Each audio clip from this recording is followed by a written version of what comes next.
The Michigan Wolverines just got sneaky good news. Let's talk about it. My name is Paul. Together with my buddy Aaron, we are the Big Ten guys. Tune in daily for the latest Big Ten news, insights, analysis. Whatever it is you want Big Ten football, this is the channel for you. So don't miss out. Take just a quick second, hit the like button, hit the subscribe button. Got a lot more Michigan and Big Ten content coming, especially now that we're in the regular season. Before I get started, Michigan fans, drop me your thoughts in the comment on Week 1's game against New Mexico. What'd you think of Bryce Underwood? What'd you think of the defense, the game plan? This is the place to air your grievances, to talk about what you're excited about, to hate on the referees for the J. Sean Barham call. All of the above.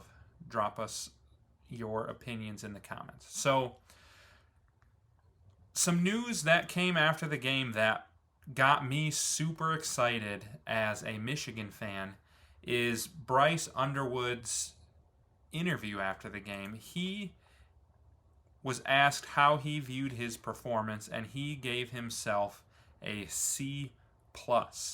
Now, if you're a Michigan fan, I haven't heard anyone with an opinion different than this. If you have a different opinion, let me know in the comments, and probably 1,000 Michigan fans are going to start arguing with you. But I thought Bryce Underwood looked incredible. The ball just flew out of his hands.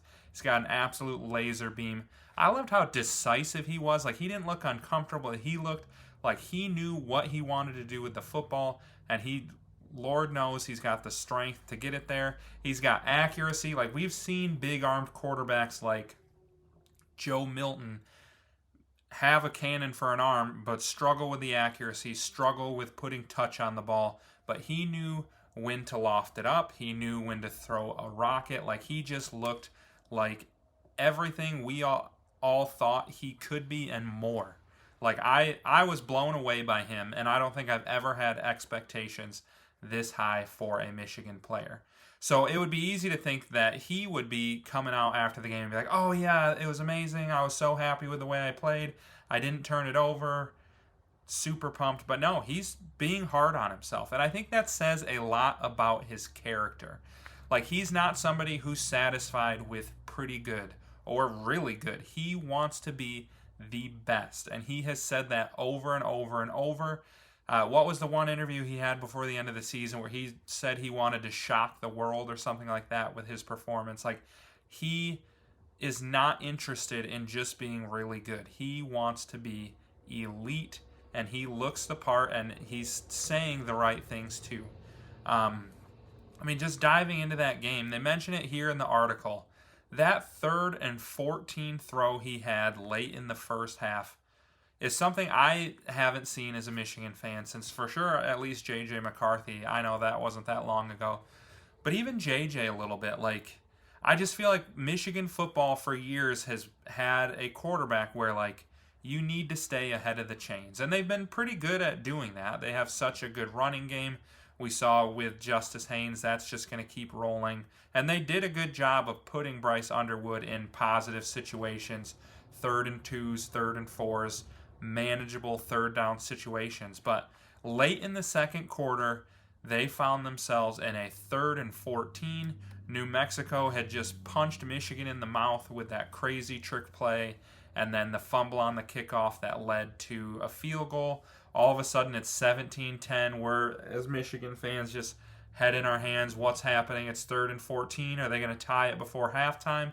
And I think, probably any other freshman QB in Michigan history, and honestly, most veteran QBs, Michigan's running a draw or a screen there and knowing, like, let's just not turn it over. Maybe our running back makes a big play, but probably let's just gain 5 or 6 yards and punt and play the field position game. But Sharon Moore knew he's got somebody different back there. Bryce Underwood is special. Even as a true freshman in his first ever game, he didn't hesitate to give Bryce Underwood the opportunity to make a big-time throw, and Bryce Underwood obviously made that throw, and you know the rest of the story. They go down, score, go up 24-10, and the game was never really in doubt after that. But, overall, just a super impressive first game. 21 to 31, 251 yards, a touchdown. But then there's one thing that we didn't see from him that I wonder if they are saving for the Oklahoma game. So if you look at his rushing numbers, 2 carries for -5 yards, those were both sacks.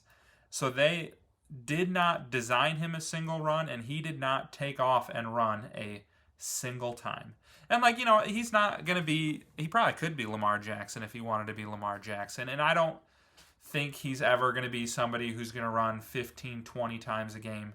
But the dude can run, and it's very peculiar that he did not do that at all in their first game.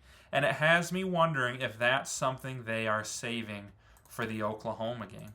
Because if you look at, let me move him over here for you. If you look at his high school rushing stats, didn't do a ton sophomore and junior year, but senior year ran for 568 yards and 5 touchdowns, averaged over 50 yards a game and over 15 yards per carry. So, like, the dude can run. They just elected not to. And I felt like there were quite a few times, and I think they're just preparing the tape to do this against Oklahoma. It looked like they were running a read option, and you'd see him with the ball in Justice Haynes' hands, and I'd look and I'd see them crashing down in Haynes, and in the meantime, there's nobody over on the other side, and Bryce Underwood still was giving it to Haynes or Marshall every single time, never pulled it himself. And I think they are baiting Oklahoma for this game this week. I think not only are you going to see him, get under pressure and take off and run for a big first down when they need him to, but I think you're going to see, as Michigan's trying to ground and pound Oklahoma like they always do, one of these times he's going to pull it and he's going to take off down the sidelines, and you're going to see that he has the speed and athleticism to go with his absolutely absurd arm strength. So I'm excited to see that. I have super high hopes for him against Oklahoma. It's going to be a great test playing in SEC school in a hostile road environment. I know Brent Venables, I'm not huge on him as a head coach, but I do think he's a really good defensive coordinator, and he's going to try to find ways to make Bryce Underwood feel uncomfortable. And I think Bryce is going to manage all of those troubles because he is just that talented. And then other news, I'm sure you all saw this, that Sean Barham targeting call just made me sick. And Sharon Moore, of course, disagreed with it. The Big Ten disagreed with it, but the NCAA upheld the targeting call, which is absolutely ridiculous. I know there was one 2 years ago, East Carolina literally took J.J. McCarthy's head off. The guy launched and tried to decapitate him, and the NCAA took that targeting call away. But Sean Barham gets punished for being an absolutely massive human being, and I don't know, frustrating as a Michigan fan, but I think this defense has the depth to survive just fine without him, and then at least he gets to play the second half, and I'd imagine he's going to come out fired up and ready to make a play. So, Michigan fans, just give me any last thoughts you have on the Michigan-New Mexico game, the Michigan-Oklahoma game. What'd you think of the new wide receivers? I know Donovan McCulley didn't exactly have the biggest game of all time, but I was pretty impressed with Channing Goodwin, and then I think we all were pretty impressed with Marlon Klein. Looked like he's going to be a dog this year. So just give me your final thoughts and predictions, and then don't forget, on your way out, like, subscribe, alerts. Got a lot more Michigan and Big Ten content coming, so don't miss out.